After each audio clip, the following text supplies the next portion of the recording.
नमस्कार दोस्तों, स्वागत है आपका अपने YouTube चैनल पे। हम लोग उसी क्रम को आगे बढ़ाते हैं जो पिछले वीडियो में हम शायद दर्पण पढ़ रहे थे, और अब लास्ट में जो हेडिंग था वो था दर्पण से संबंधित महत्वपूर्ण बिंदु और परिभाषाएं। तो दर्पण से संबंधित महत्वपूर्ण परिभाषाएं ऊपर ये लिखी हुई है। आज इसी के अंतर्गत हम सारी चर्चाएं करेंगे, सीखेंगे, सिखाएंगे, है ना। तो चलो पहले देखते हैं। पहला जो परिभाषा है यह है दर्पण का ध्रुव। दर्पण का ध्रुव अंग्रेजी में इसको पोल बोलते हैं भाई, पोल ऑफ मिरर।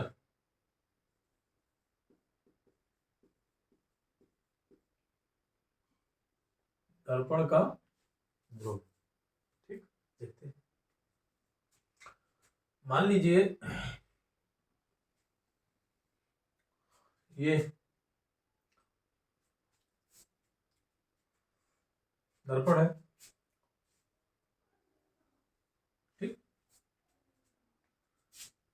इसको हम नामकरण कर दें, ये आपका M1 M2, ये भी है आपका M1 और M2। अभी क्या है, ये कांच का काटा गया एक भाग है और इसको दर्पण बनाते हैं। दर्पण बनाने के लिए हम क्या करेंगे, इसके एक तल पर पॉलिश कर देंगे। लो भाई, मैंने कर दिया पॉलिश। क्योंकि इसके बाहरी वाले तल पे पॉलिश किए हैं, इसका अवतल वाला भाग परावर्तन है, इसलिए हो गया आपका अवतल दर्पण, है ना। और इस वाले के अंदर वाले भाग पे पॉलिश कर देते हैं, इसका उभरा हुआ भाग परावर्तक है, यानी कि उत्तल भाग इसका परावर्तक है। तो ये हो गया आपका उत्तल दर्पण। दो दर्पण हो गए। अवतल दर्पण को अंग्रेजी में कनकेव मिरर बोलते हैं। कल शायद हमने नहीं लिखाया था जब हम क्लासिफिकेशन कर रहे थे, तो है ना, कनकेव मिरर बोलते हैं। और उत्तल को कन्वेक्स।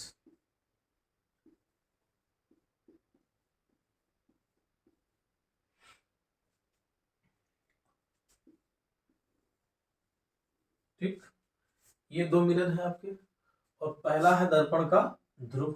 हमें पहले देखना है कि दर्पण का ध्रुव क्या होता है, ठीक है।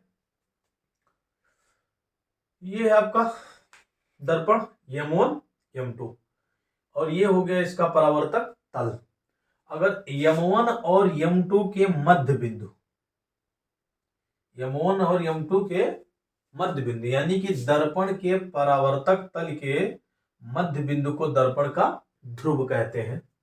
ऐसे इसमें भी अगर M1 M2 का मध्य बिंदु यहां हो तो हम इसे दर्पण का ध्रुव कहेंगे, और इसको हम कैपिटल P से प्रदर्शित करते हैं।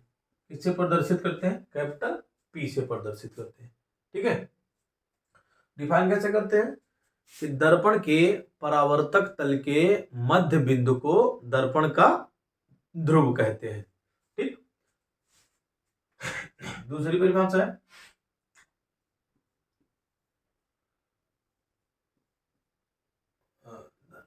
वक्रता केंद्र।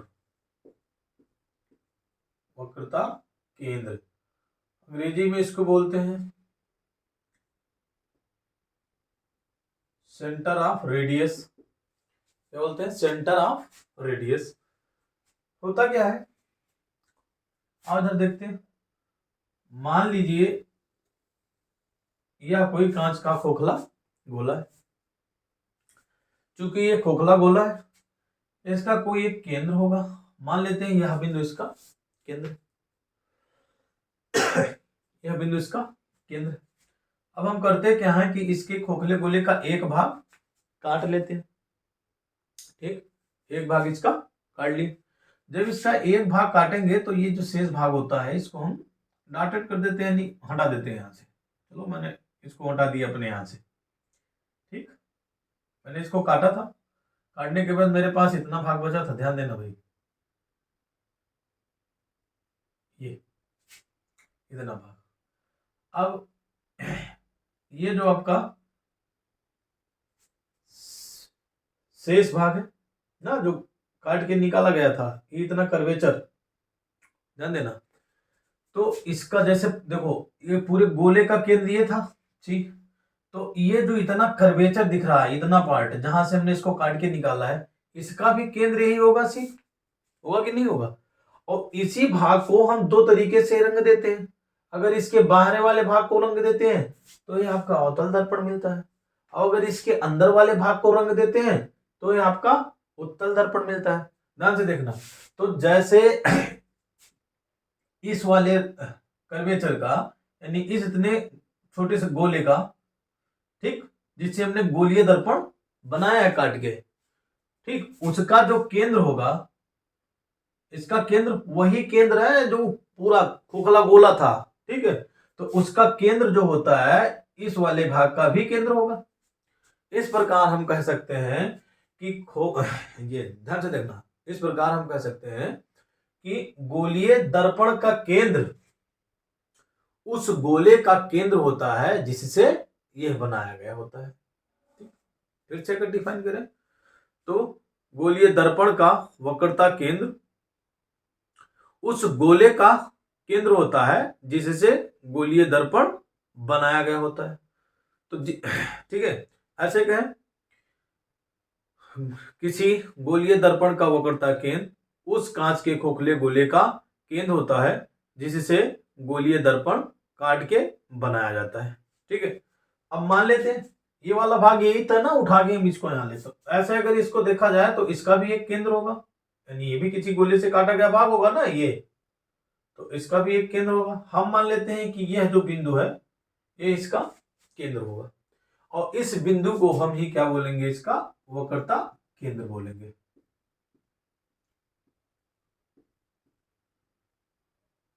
तो किसी खोखले किसी गोलीय दर्पण का वक्रता केंद्र, किसी गोलीय दर्पण का वक्रता केंद्र उस खोखले गोले का केंद्र होता है जिससे यह काट कर बनाया जाता है।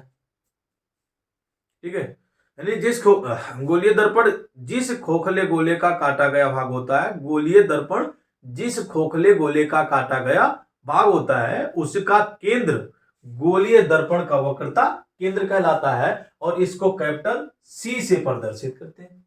ठीक है, अब इसको इसमें देखते हैं भैया, अवतल दर्पण में, अवतल दर्पण भी इसी को किसी खोखले गोले का काटा गया भाग होगा, तो उस गोले का भी एक केंद्र हुआ होगा, और जिससे ये काटा, तो उस गोले का जिससे ये वाला भाग काटा गया है उसका जो केंद्र होगा, मान लेते हैं ये बिंदु है, मान लेते हैं ये बिंदु है, वो उस वाले गोले का क्या था, केंद्र था। तो उस वाले गोले का जो केंद्र होगा जिससे ये वाला भाग काट के बनाया गया, यानी ये उत्तल दर्पण बनाया गया है, ये इसका वक्रता केंद्र कहलाएगा। तो ये होगा वक्रता केंद्र, और इसको हम प्रदर्शित करेंगे इससे सी से, ध्यान देना। ठीक, अब एक बात और देखो, गोलीय दर्पण जिस खोखले गोले का काटा गया भाग होता है उसकी त्रिज्या गोलीय दर्पण की वक्रता त्रिज्या कहलाती है। ध्यान देना, खोखला, अच्छा डिफाइन करें फिर से, वक्रता त्रिज्या क्या है, तो गोलीय दर्पण जिस खोखले गोले से काटा गया भाग होता है उस गोले का त्रिज्या गोलीय दर्पण की वक्रता त्रिज्या यानी कि रेडियस ऑफ कर्वेचर कहलाती है। तो इसका जो तीसरा परिभाषा है ये होगा वक्रता त्रिज्या। ठीक, वक्रता त्रिज्या, यानी कि हम कहें ये यहां से यहां तक की जो दूरी होगी, एक परिभाषा और भी ऐसे इसको डिफाइन कर सकते हैं, ठीक है, कि गोलीय दर्पण के वक्रता केंद्र से दर्पण के ध्रुव के बीच की दूरी को इसकी वक्रता त्रिज्या कहते हैं और इसको स्मॉल आर से प्रदर्शित करते हैं, ठीक है। तो इसमें भी यही है, यहां से यहां तक की दूरी क्या होगी, इसकी वक्रता त्रिज्या होगी। वक्रता त्रिज्या को कैसे डिफाइन करेंगे, एक बार फिर से, गोलीय दर्पण की वक्रता त्रिज्या उस कांच के खोखले गोले का की त्रिज्या होती है जिससे यह काट के बनाया गया होता है, ठीक है। और वक्रता केंद्र, गोलीय दर्पण का वक्रता केंद्र उस खोखले कांच के गोले के केंद्र होता है जिससे यह काटकर बनाया गया होता है, ठीक है। तो क्लियर हो गया होगा कि वक्रता केंद्र क्या है और वक्रता त्रिज्या क्या है। तो किसी गोलीय दर्पण का वक्रता केंद्र उस कांच के खोखले गोले का केंद्र होता है जिससे यह काटकर बनाया गया होता है, और किसी गोलीय दर्पण की वक्रता त्रिज्या उस खोखले गोले की त्रिज्या होती है जिससे वो काटकर बनाया गया होता है। तो ये है आपका, वक्रता त्रिज्या को कैपिटल आर से प्रदर्शित करते हैं और वक्रता केंद्र को सी से प्रदर्शित करते हैं, ठीक है। एक बार फिर से डिफाइन करते हैं क्योंकि वक्रता त्रिज्या क्या है और वक्रता केंद्र क्या है। गोलीय दर्पण का वक्रता केंद्र उस कांच के खोखले गोले का केंद्र होता है जिससे यह काटकर बनाया गया होता है, तथा त्रिज्या उस खोखले गोले की त्रिज्या होती है जिससे यह काटकर बनाया गया होता है। तो इस प्रकार हम डिफाइन कर सकते हैं वक्रता केंद्र और वक्रता त्रिज्या को, ठीक। अगली जो इसकी परिभाषा है इंपॉर्टेंट वाली, वो है नंबर 4, दर्पण की ध्रुव। दर्पण की ध्रुव हो गया है मुख्य अक्ष, अगला है मुख्य अक्ष। अंग्रेजी में इसको बोलते हैं प्रिंसिपल एक्सिस, लिख देते हैं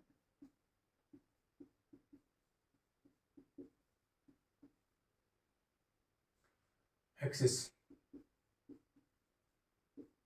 ठीक, मुख्य अक्ष। देखो, दर्पण के वक्रता केंद्र तथा ध्रुव, दर्पण के वक्रता केंद्र तथा ध्रुव से होकर जाने वाली रेखा को दर्पण का मुख्य अक्ष कहते हैं। ऐसे इसमें भी दर्पण के ध्रुव तथा वक्रता केंद्र से होकर जाने वाली रेखा को दर्पण का मुख्य अक्ष कहते हैं। तो ये हो गया, यहां से होके ये रेखा गुजर रही है ना, ये ध्रुव है, ये वक्रता केंद्र है। इधर भी देख लीजिए, ये ध्रुव है, ये वक्रता केंद्र है। इन दोनों से होकर जो सरल रेखा गुजरती है उसी को हम क्या बोलते हैं, मुख्य अक्ष बोलते हैं। तो ये दोनों के लिए अलग अलग है, हम यहाँ पे लिख देते हैं, यह है आपका मुख्य अक्ष, ठीक। अगला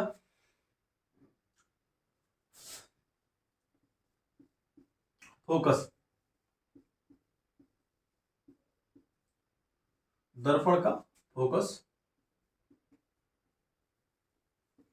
फोकस क्या होता है देखिएगा, दर्पण के मुख्य अक्ष के समांतर आने वाली प्रकाश की किरण, दर्पण के मुख्य अक्ष के समांतर आने वाली प्रकाश की किरण दर्पण को जिस बिंदु पर, दर्पण के मुख्य अक्ष को जिस बिंदु पर काटती है, ठीक, या दर्पण से के मुख्य अक्ष के समांतर आने वाली प्रकाश की किरण दर्पण से परावर्तन के पश्चात जिस बिंदु पर मुख्य अक्ष को काटती हुई प्रतीत होती है उस बिंदु को दर्पण का फोकस कहते हैं।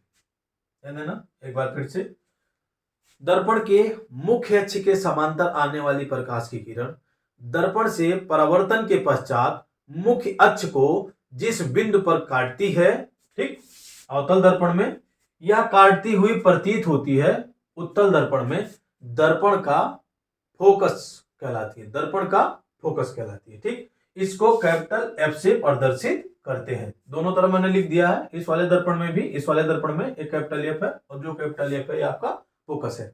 आगे देखते हैं फोकस दूरी, फोकल लेंथ। अगली जो इसकी परिभाषा है वो है फोकस दूरी, फोकस दूरी, अंग्रेजी में इसको फोकल लेंथ बोलते हैं।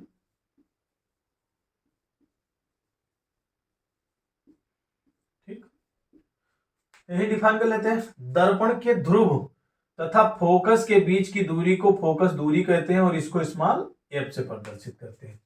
ठीक, ये आपका दर्पण है, तो दर्पण के ध्रुव और इसके फोकस के बीच की दूरी को हम फोकस दूरी कहेंगे और इसको स्मॉल एफ से प्रदर्शित करते हैं।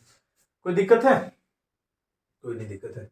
अच्छा, एक और अंतिम वाला परिभाषा इसका है, 7वां नंबर।